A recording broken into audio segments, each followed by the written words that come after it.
Hey everyone, it's Mark here from the product marketing team at Hatchet. Today I'm really excited to take you through some of the new UI UX features we've been developing on the Hatchet app.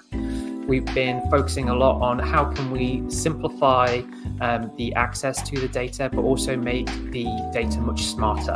So how can we make sure that you can quickly and easily see all of the great information we house across all the major streaming platforms? So the first thing that I'm going to show you in terms of the most recent updates that we've made to the application is around our universal search. So now we're able to search across the entire site for the information that we most need access to. So if I start off by going into the search engine here and put in anything that I want to search for. So if I put in League of Legends for an example, and then I can essentially search for this topic across the entire site and be able to filter this specifically to the areas that I'm looking for, whether that be specific channels, specific games and tournaments from across the site, and now actually use this sort of curated list to now start working through the information that I want to sort of look through. Next new feature that we've developed is around our more extensive version of our filtering.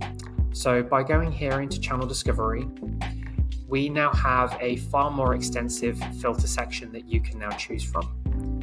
Whether that's around the specific platforms that you want to search for, whether it's around the time spans that you want to search for all the way from a week through to all of our historical years worth of data that we're able to house.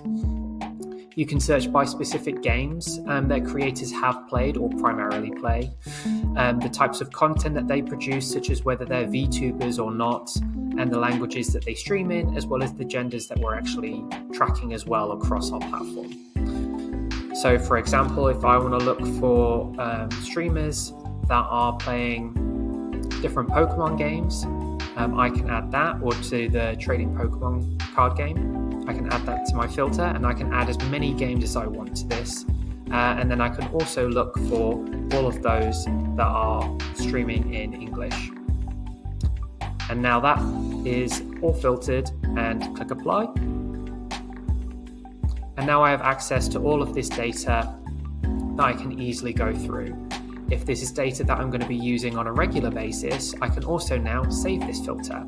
So once you've created the filter that you want, very simply just come down here into the Save Filters section, and then you can create your save filter. So let's call this Test Pokemon. And save this here. And now when we go to our Save Filters, you can see that we've got Test Pokemon now available, so we can instantly search this filterable data every time we access the application.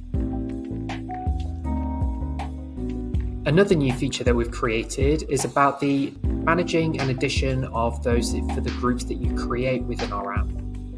So here you can see a new icon that has been created when you're going through channel discovery, as well as other parts of our application, where you can seamlessly and instantly connect different creators to your different group stages. So for example, if I wanted to add this creator or channel to one of my pre-existing groups, all I need to do is simply click to add.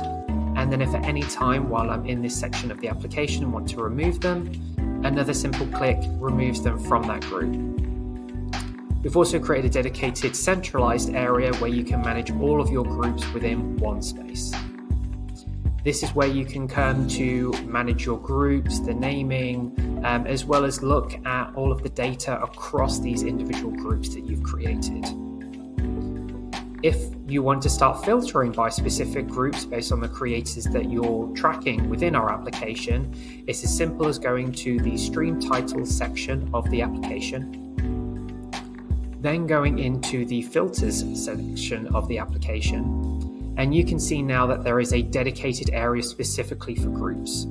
So at the moment we have this phase 1 implemented. If we were to take this off and then apply, we would then go back to the full view of data across all the streaming channels across the platform.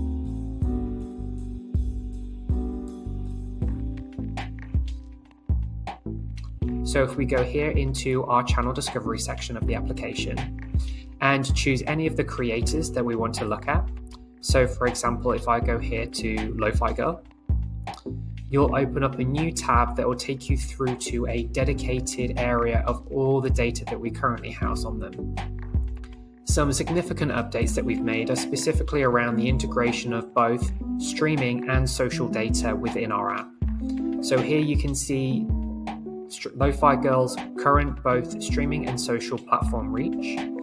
And if we go into the dedicated social section, you're now able to actively compare their social reach across the different channels that we're tracking within the application. Here within the detailed section of the page, you can check all of the historical data on this creator on hours watched, average CCV, also look at things like trend analysis over a period of time. We've also got all of their historical streaming data and stream titles that you can easily access and compare the streaming data on, all within a single part of our platform and easily comparable and customizable to your needs. Thanks for watching the video and letting me take you through the latest updates on the Stream Hatchet app. It's always our major focus here to make sure that we are offering the most accurate, up-to-date and most insightful information across live streaming and social. To make sure that you get the best experience, always feel free to give us any feedback, and if you have any questions, feel free to get in touch with your account manager.